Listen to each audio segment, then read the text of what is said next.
Hello बच्चों, good evening.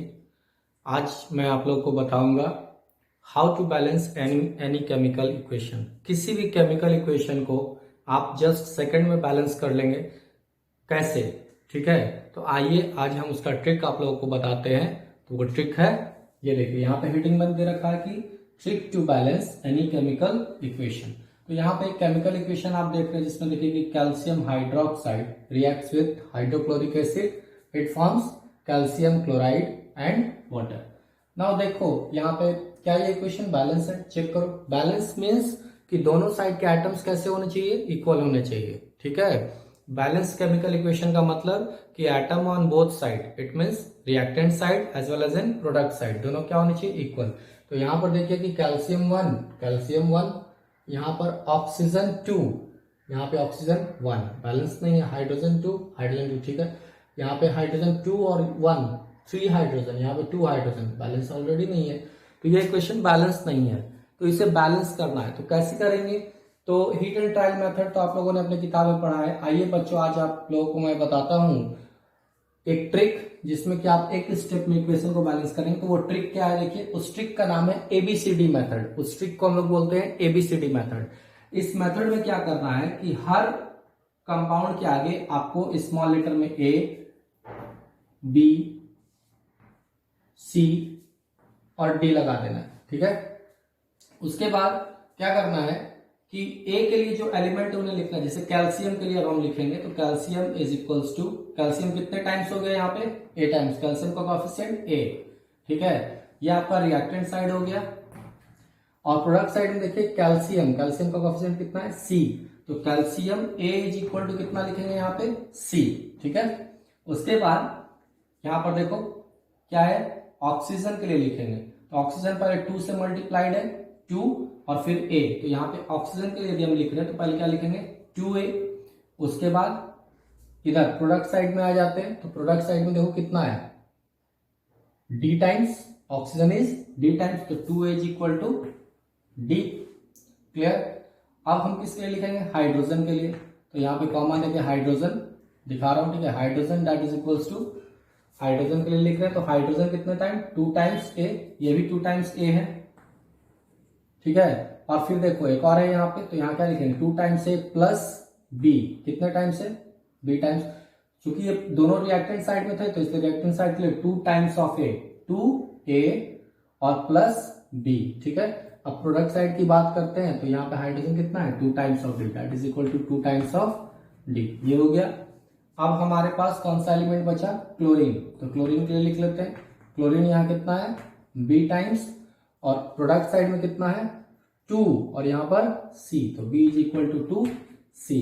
अब हमने सारे एलिमेंट्स के लिए इक्वेशंस लिख लिया। ठीक है, सारे एलिमेंट्स के लिए जब हम इक्वेशंस ऐसे लिख लें, ठीक है, तो क्या करते हैं, तब हम इनमें से किसी एक वेरिएबल को 1 एज्यूम करेंगे। किसी एक वेरिएबल को क्या मान लेंगे? 1 मान लेंगे। ऐसा तो किस वेरिएबल को 1 मानेंगे?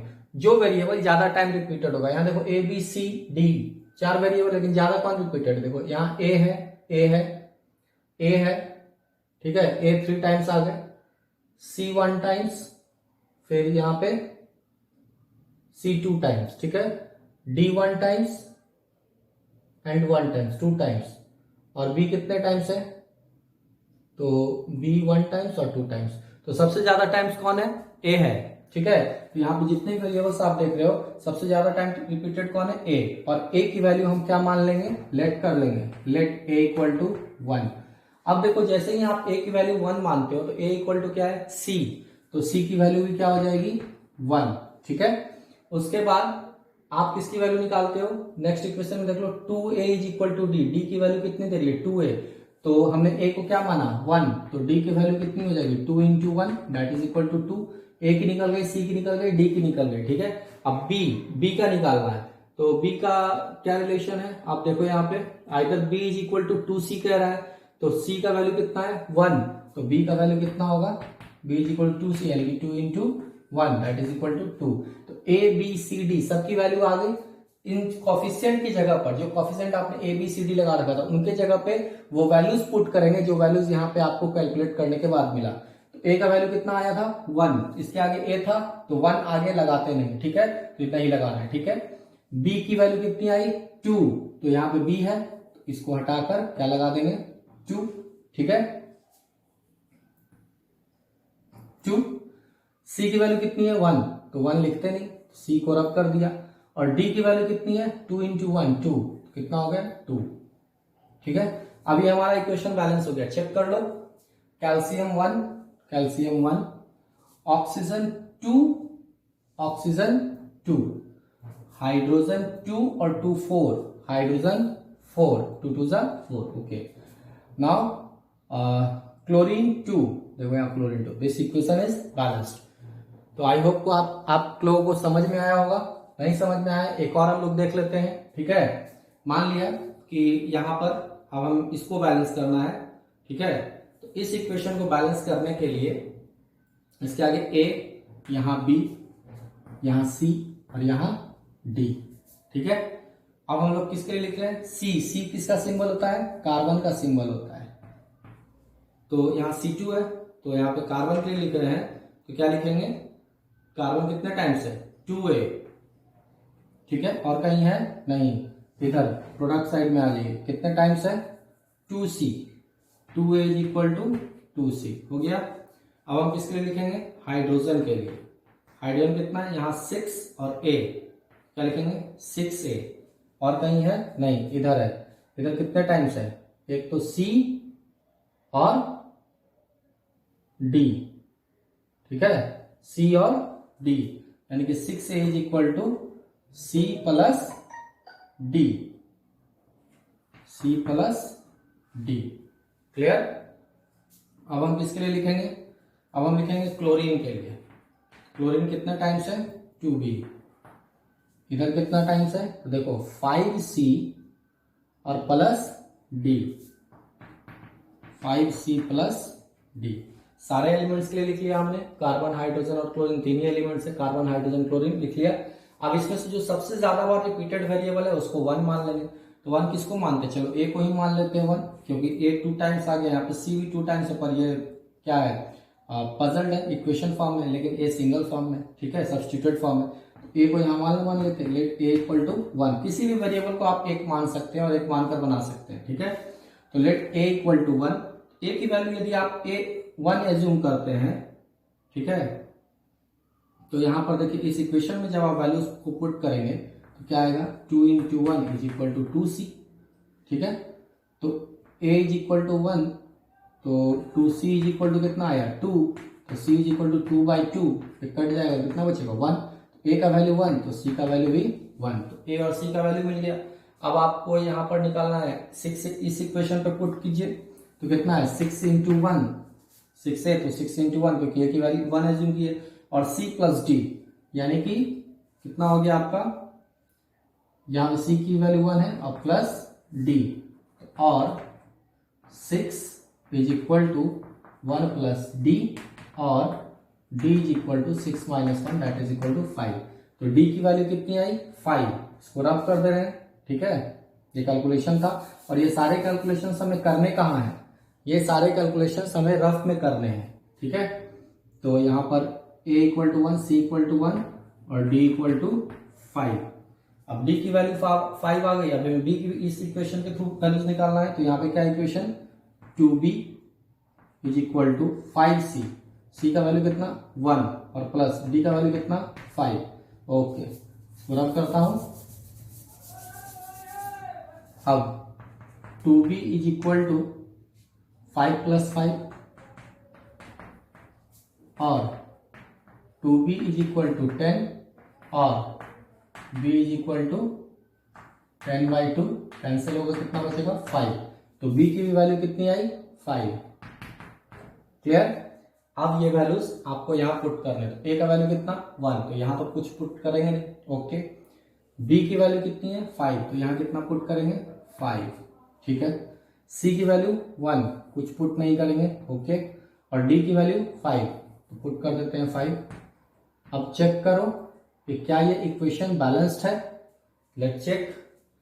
तो 2 carbon, okay 2 carbon, 6 hydrogen, Cl 1 and 5 plus 1 6 hydrogen, 5 to 10 chlorine, Now Cl chlorine 5 and 5 10 chlorine. It means this equation is balanced. तो आई होप कि आप लोगों को अच्छे से समझ में आ गया होगा। आप लोग इस प्रोसेस को एक बार देख लें, ठीक है, अच्छे से।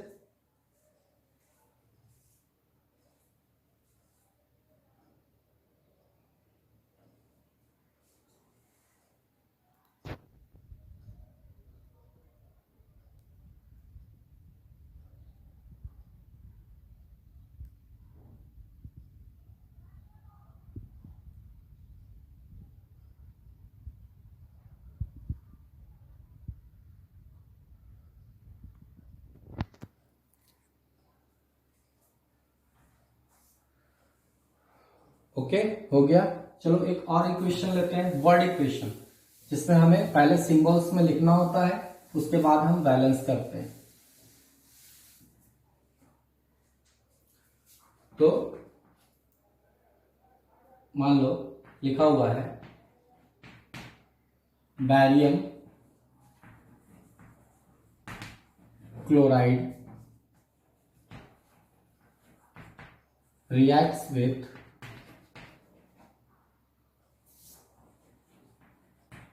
aluminium sulfate. Barium chloride reacts with aluminium sulfate to give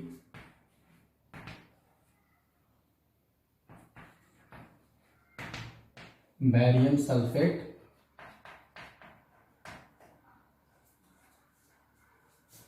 and aluminium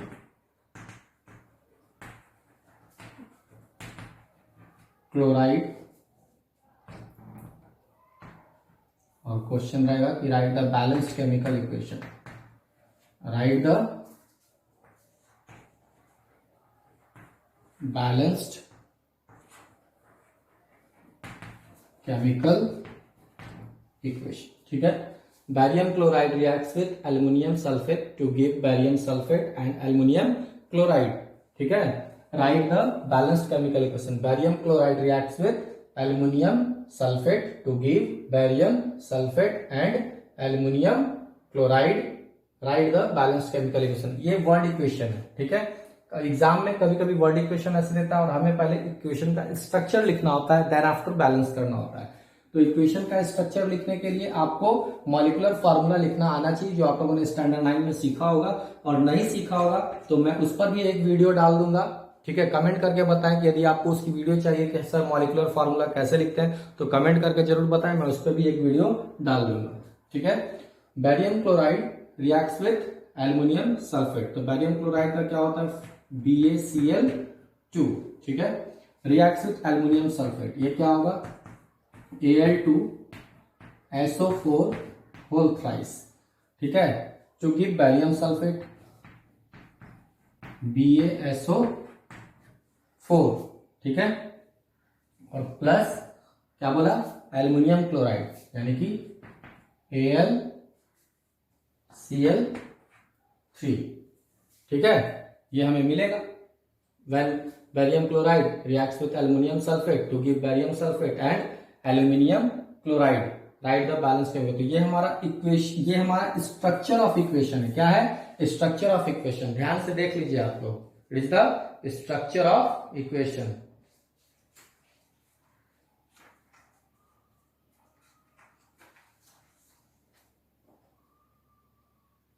अब क्या करना है हमें इसे, ये तो आपका स्ट्रक्चर हो गया। अब क्या करना, चलो मैं इसे रब कर देता हूं ऊपर वाले क्वेश्चन को। स्ट्रक्चर देख लिया कि वर्ड इक्वेशन दिया है, तो स्ट्रक्चर कैसे लिखते हैं। तो this is the structure of equation. और चूंकि ये अनबैलेंस्ड इक्वेशन है तो इसलिए इसे स्केलेटन इक्वेशन भी बोलेंगे। Unbalanced equation is known as skeleton equation.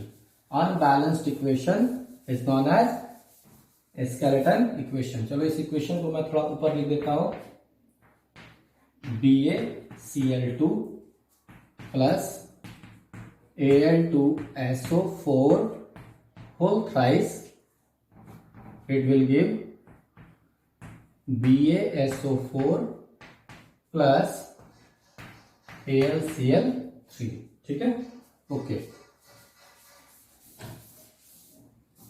अब क्या करना है, हमें बैलेंस करना। तो बैलेंस करने के लिए मैंने आपको ट्रिक बताया, क्या लगा देंगे, A और इसके आगे B और ये C और ये D।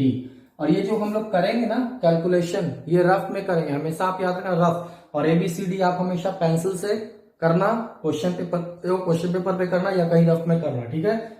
On the solution answer नहीं करना, क्योंकि ये ट्रिक है आपके सहूलियत के लिए, आपके लिए इजी बनाया गया कि आप एक स्टेप में केमिकल इक्वेशन को बैलेंस कर लो और एग्जैक्टली सही करो और 100% एक्यूरेट वो सही हो, इसलिए ट्रिक बनाया गया है, ना कि आप इसको पेपर में फ्रंट पेज पे सॉल्यूशन में शो नहीं कर सकते, ठीक है। ओके, तो सॉल्यूशन, अब इसमें क्या है, ABCD हमने लिख लिया।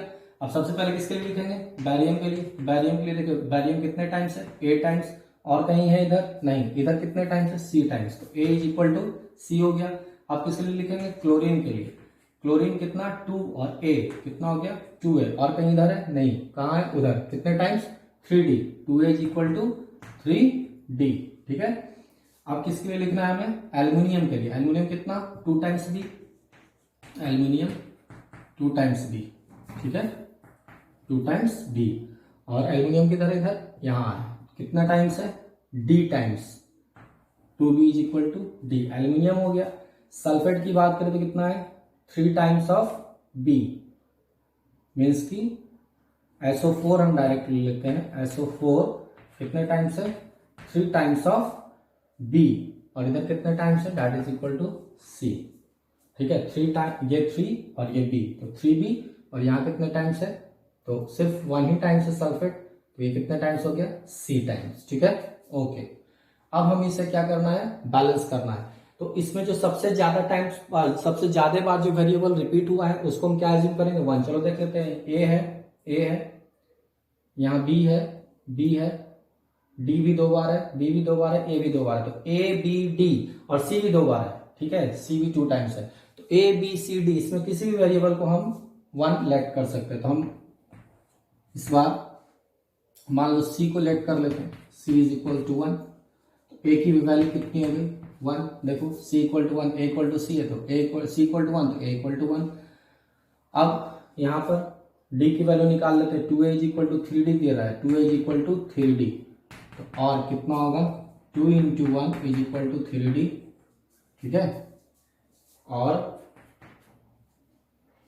कितना हो गया वहां पे, 2 इज इक्वल टू 3D और D is equal to 2/3, D का वैल्यू कितना आया, 2/3, तो C1A1 and D equal to 2/3। अब B की वैल्यू देख लेते हैं, तो 3B is equal to C है, C की वैल्यू कितनी है 1, तो B की वैल्यू कितनी हो जाएगी, यहां पर देखो, और 3B इज इक्वल टू 1, और B इज इक्वल टू 1/3, ठीक है। तो B की वैल्यू कितनी आ गई 1/3, तो यहां पे मैं रब कर लेता हूं अब कैलकुलेशन को, तो B की वैल्यू 1/3 और D की वैल्यू 2/3, ठीक है। ओके, अब ये जो वैल्यूज आए इन्हें पुट कर देना है। तो देखो A की वैल्यू कितनी 1, नहीं पुट करना, C की वैल्यू 1 नहीं पुट करना, तो A को रब कर देता हूं। B की वैल्यू कितनी है 1/3, तो B की जगह पे कितना पुट करेंगे 1/3, क्लियर, ओके। C की वैल्यू कितनी 1, तो यहाँ पे नहीं पुट करना, ओके। और D की वैल्यू कितनी है 2/3, तो D की जगह पे कितना पुट करेंगे 2/3, ओके। अब ये हो गया, तो ये हमारा रफ वर्क था, तो इसे हम क्या करते हैं, रब कर लेते हैं, ठीक है। अब क्या है कि देखो ये जो इक्वेशन आई ये फ्रैक्शन में आया, इसे हमें किस में लाना है, होल नंबर में। तो क्या करेंगे कि जो नीचे का जो डिनोमिनेटर होगा, ठीक है, उसी से हम पूरे इक्वेशन को मल्टीप्लाई कर देंगे, ठीक है। या मान लो कि डिफरेंट डिनोमिनेटर आता है, मान लो यहाँ 3 आता और यहाँ 4 आता, उस केस में क्या करते, तो 3 और 4 का क्या लेते, एलसीएम, ठीक है, और जो एलसीएम आता उसी से उस इक्वेशन को क्या करते, मल्टीप्लाई कर देते, क्लियर।